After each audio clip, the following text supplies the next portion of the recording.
उनकी उम्र मुझसे 10 साल तो ज्यादा होगी, ठीक है। और दो लौंडे थे, उसमें से एक लौंडा जो था वो क्या था, कॉलेज से बाहर आया था, कॉलेज से मतलब कॉलेज को पास आउट ही किया था वो, 10 साल तो ज्यादा होगी। कल ये कहानी सुना देता हूँ। तेरे को थाईलैंड वाली स्टोरी याद आ रही है? कौन सी स्टोरी भाई? अच्छा तेरे को लग रहा है कि मैं थाईलैंड वाली स्टोरी सुना हुआ है, मैं एलएल वाली स्टोरी सुना रहा हूं, तेरे को थाईलैंड वाली स्टोरी याद आ रही है? चल ठीक है, थाईलैंड वाली एक कहानी सुना देता हूं।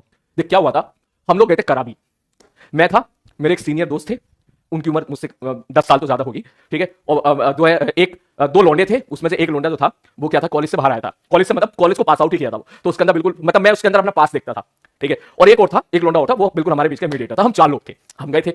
घटनाएं तो बहुत घटी जिसके बारे में बाद में बताऊंगा, लेकिन एक घटना जो हमेशा मुझे याद रहती है और याद रहेगी हमेशा, वो यही थी कि भाई साहब हुआ क्या कि हम लोग जो है वहां से कराबी गए, ठीक है। कराबी में क्या बहुत सुंदर सुंदर खूबसूरत खूबसूरत बीच है, ठीक है, बीच है बहुत खूबसूरत खूबसूरत, ठीक है। वहां गए तो जैसे वहां का पानी भी इतना मतलब बहुत क्लीन वाटर था, बहुत क्लीन वाटर, मतलब नीला पानी हरा पानी दिख रहा था, वो कुछ दिख नहीं रहा था वहां पे, नीचे तल भी दिखाई दे रहा था, ठीक है। मुझे स्विमिंग नहीं आती, ठीक है, ठीक। अब जिसको स्विमिंग नहीं आती उसको बड़ा डर लगता है भाई पानी में डूबने में, ठीक है। अब हुआ ये भाई साहब कि यहाँ पे भाई साहब पहाड़ वगैरह थे, ये पहाड़ वगैरह थे, बहुत दूर आ गया वो, कम से कम मान के चल 2 घंटे की जर्नी हुई शिप के, जो शिप होता है उससे, शिप से 2 घंटे की जर्नी के बाद फिर अपन ऐसी जगह पहुंचे जहां पहाड़ था और यहाँ था पानी बड़ा बढ़िया, बड़ा प्यारा पानी, मजा ही आता है देख के भाई साहब। अब उसने क्या किया भैया, बोट को इस तरीके से उसने यहाँ पे कर दिया, रोक दिया, ठीक। अब यहां पे किनारा था बड़ा बढ़िया, बंदर दिख रहे थे बड़े खूबसूरत, ठीक, बंदरिया भी दिख रही थी बहुत खूबसूरत, ठीक। तो उसके बाद भैया यहां पे अब उसने बोल दिया भैया हम यहां पर 2 घंटे तक हम लोग यहां पे रहेंगे, किसी को पानी में डुबकी मारनी है, नहाना है, रिलैक्स होना है, स्नॉर्कलिंग करनी है, जिसको जो करना है या नीचे पानी के अंदर जाना है वो आप कर लीजिए सब लोग। अब मेरे को तैरना आता नहीं भाई साहब, तैरना सीख लेना सब लोग। अब ये कि भाई हुआ ये कि अब सब लोग वहां पे तारी करने लगे, इधर उधर तैरना शुरू कर दिया। अब हमारे चारों के चारों ही ऐसे थे, हम चारों, मुझे तैरना नहीं आता था, जो मेरे सीनियर सर थे उनको भी तैरना नहीं आता था, जो कॉलेज का लौंडा था उसको हल्का फुल्का छप करना आता था, और तीसरा वाला तो बहुत ही डरता था। भैया सबने कोशिश कर ली उनको किसी तरह पानी में उतारे, वो पानी में उतरे नहीं। मेरी भी हवा संट हो रही थी क्योंकि यार ऊंचाई से कूदना और नीचे पता नहीं कितना गहरा हो और तैरना आता नहीं है। फिर सर लोगों ने बोला यार वो लाइफ जैकेट पहन ले और लाइफ जैकेट पहन कर कूद जा, कोई दिक्कत नहीं है, बड़ा मजा आएगा। मैंने कहा ठीक है चलो, जो जोश में भैया मैं यहां से लाइफ जैकेट में साला कूद गया।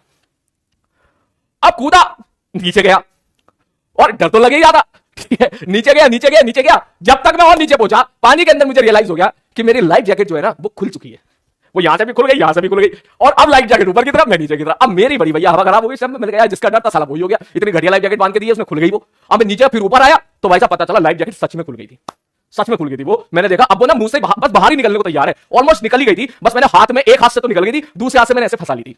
मैंने कहा अब हो गया काम बढ़िया, सामने देखो देखा साला हाथ में दूर तक कोई भी नहीं है। अब मैं साला कूदा भी ऐसे टाइम में कोई नहीं था वहां पर, बस वो वाले सर थे, सीनियर सर थे, वो आराम से भैया यहां पर बैठे हुए थे, यहां पर मुझे देख रहे थे ऐसे, बोले यार ये अब यार इसकी तो लाइफ जैकेट खुल गई। अब मैं क्या भैया एक सांस का प्लेयर हूं, एक सांस का मतलब एक सांस में जितना तैर सकता हूं उतना ही तैर सकता हूं, उसके बाद सांस लेना मेरे को नहीं आता है। अब मैंने देखा भैया हो गया काम, छप हल्का गया, मैंने कहा तो नहीं पड़ेगा भाई साहब। अब कोई था भी नहीं आसपास, सब लोग दूर थे, ठीक, काफी लोग मतलब सब लोग इधर उधर चले गए थे तैरने के लिए। तो उसके बाद जो है फिर मैंने क्या किया, मैंने सोचा एक साथ में कोशिश करता हूं उधर तैरने की, मगर ससुरा ये बहुत दूर था, यहां से यहां तक आप जाओगे तो ये कम से कम ज्यादा नहीं तो 50 मीटर तो था ये, और 50 मीटर बहुत होता है डूबते हुए आदमी के लिए, ठीक है ना, क्योंकि कम से कम ये 10-20 मीटर की तो ये थी और 30 मीटर वो किनारा था।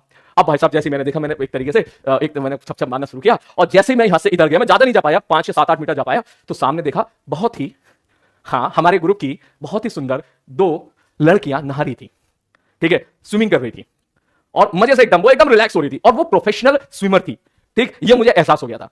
अब मैं पूछा वहां पर, तो उन्हें लगा मैं मजाक कर रहा हूं, तो उसने बोला इंग्लिश में यू आर जोकिंग। मैंने कहा भाई जोक नहीं कर रहा हूं, I don't know how to swim.